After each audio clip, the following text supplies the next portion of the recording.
नमस्कार दोस्तों, मेरा नाम है संदीप। हमारे YouTube चैनल हिंदी साहित्य सेतु में आपका स्वागत है।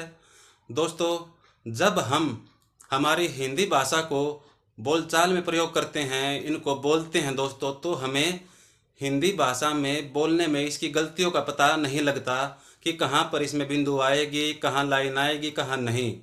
लेकिन जब हम इसी हिंदी भाषा को लिखते हैं, जैसे कहीं एग्ज़ाम होते हैं वहाँ लिखते हैं, या कहीं कहीं भी हम लिखते हैं दोस्तों, तो वहाँ लिखने में हम बहुत सारी गलतियाँ, ढेरों गलतियाँ करते हैं और उन गलतियों का हमें पता भी नहीं होता। आज मैं आपके लिए दोस्तों ऐसा विषय लेकर आया हूँ, ऐसा टॉपिक लेकर आया हूँ। अगर आप इस वीडियो को ध्यान से देखोगे तो आपकी कुछ परसेंट गलतियाँ बहुत हद तक दूर हो जाएंगी। ठीक है दोस्तों, चलिए आइए देखते हैं। आज का हमारा टॉपिक है दोस्तों शिरोरेखा। ठीक है, आज का हमारा जो विषय रहेगा, आज हम पढ़ेंगे शिरोरेखा के बारे में। शिरोरेखा होता क्या है, इसके नाम से ही पता लगता है दोस्तों। शिरोरेखा, शिरो यानी सिर, रेखा यानी लाइन। ठीक है, मतलब इसका शाब्दिक अर्थ हुआ शिरोरेखा, जो सिर में लगती है। क्या लगती है? रेखा। जो रेखा सिर में लगती है उसे बोलते हैं शिरोरेखा। ठीक है, ये अक्षरों के सिर में लगती है। ठीक है दोस्तों, शिरोरेखा। शिरोरेखा शब्द दो शब्दों सिरह जमा रेखा के मेल से बना है।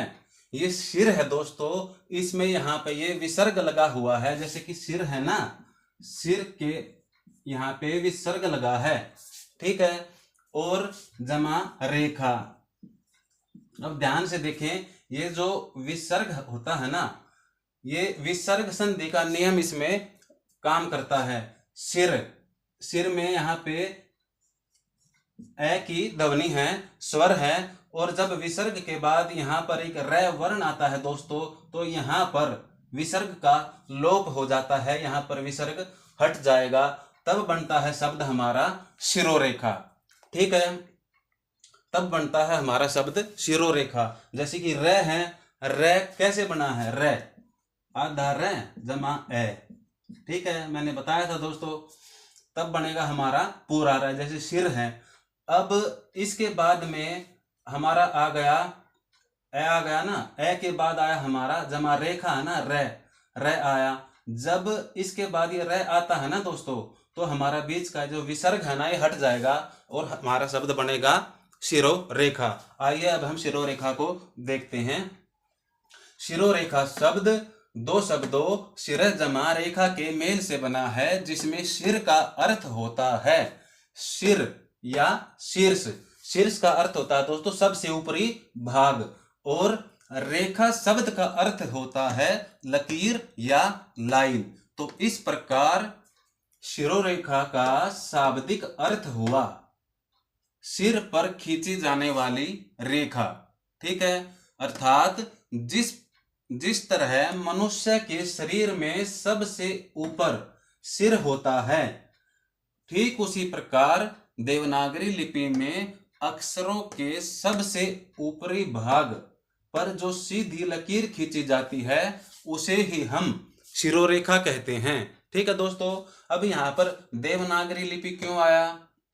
क्योंकि जो हमारी हिंदी वर्णमाला है ना, हिंदी वर्णमाला देवनागरी लिपि में ही लिखी गई है।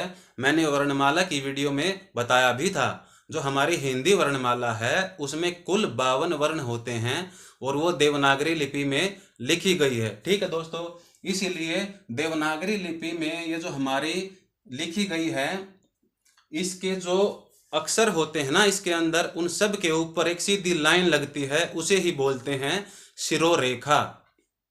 ठीक है, अब इसी को अगर हम साधारण शब्दों में सरल रूप में देखें, तो जब हम हिंदी में कमल लिखते हैं तो उन अक्षरों को एक साथ जोड़ने और सहारा देने के लिए ऊपर जो सीधी रेखा खींची जाती है, उसी ही शिरोरेखा कहते हैं।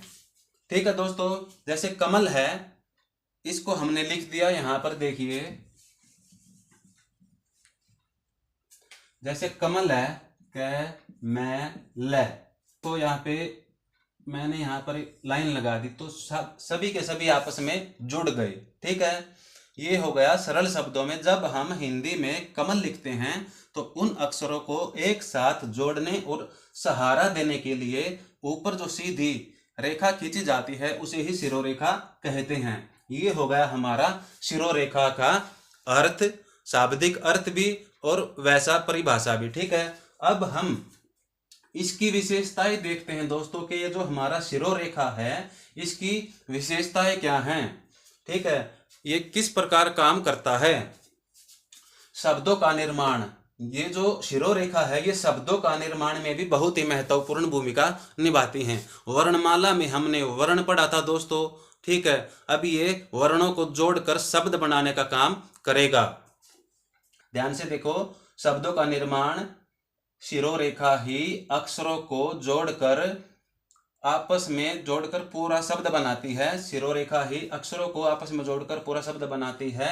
उदाहरण जैसे प, आ, ठ, अगर इनको मिला दिया जाए और इनके ऊपर शिरोरेखा लगा दी जाए तो हमारा शब्द बनेगा पाठ। ठीक है दोस्तों, शब्द बनेगा हमारा पाठ। जैसे प, आ, ठ, हमारा शब्द बना, शिरोरेखा लगा दी तो एक शब्द बन गया पाठ। ठीक है, तो ये शब्दों के निर्माण में बहुत ही महत्वपूर्ण भूमिका निभाती है शिरोरेखा। अब अगला देखते हैं, दूसरा, पहचान और सुंदरता। ये जो शिरोरेखा है ना दोस्तों, जो हमारे शब्द होते हैं, अगर शब्दों के ऊपर शिरोरेखा ना लगी हो तो हमें पहचानने में कठिनाई भी होगी, हमें पहचानने में कठिनाई भी होगी और देखने में सुंदर भी नहीं लगेंगे। जब हम अक्षरों के ऊपर शिरोरेखा लगा देते हैं तो वो देखने में सुंदर, स्पष्ट लगते हैं, प्रभावी लगते हैं, पढ़ने में आसानी होती है। ये देखिए, पहचान और सुंदरता, यह लिखावट को स्पष्ट, सुंदर और पढ़ने में आसान बनाती है। इसके बिना हिंदी के अक्षर अधूरे लगते हैं। अगर इनके ऊपर से देखो दोस्तों, ये हटा दिया हमने शिरोरेखा तो ये अक्षर हमारे अधूरे लगेंगे। ठीक है, इसलिए ये पहचान और सुंदरता में भी बहुत ही महत्वपूर्ण भूमिका निभाती है। अब अगला आता है हमारा अंतर करना। ठीक है, ये जो शिरोरेखा है दोस्तों, अक्षरों को पहचानने में भी बहुत ही महत्वपूर्ण भूमिका निभाती है। वो कैसे, पहले इसको देख लेते हैं। कभी कभी शिरोरेखा की लंबाई यह तय करती है कि कौन सा अक्षर लिखा है। ठीक है, वही बात आ गई दोस्तों कि अक्षरों को पहचानने में। ठीक है, जैसे घ है पूरी शिरोरेखा और ध आगे से थोड़ी खाली। जैसे कि देखिए, ये है घ, ठीक है, घ पूरी शिरोरेखा। अब देखते हैं ध, ये हो गया ध। ठीक है, और ध आगे से थोड़ी खाली।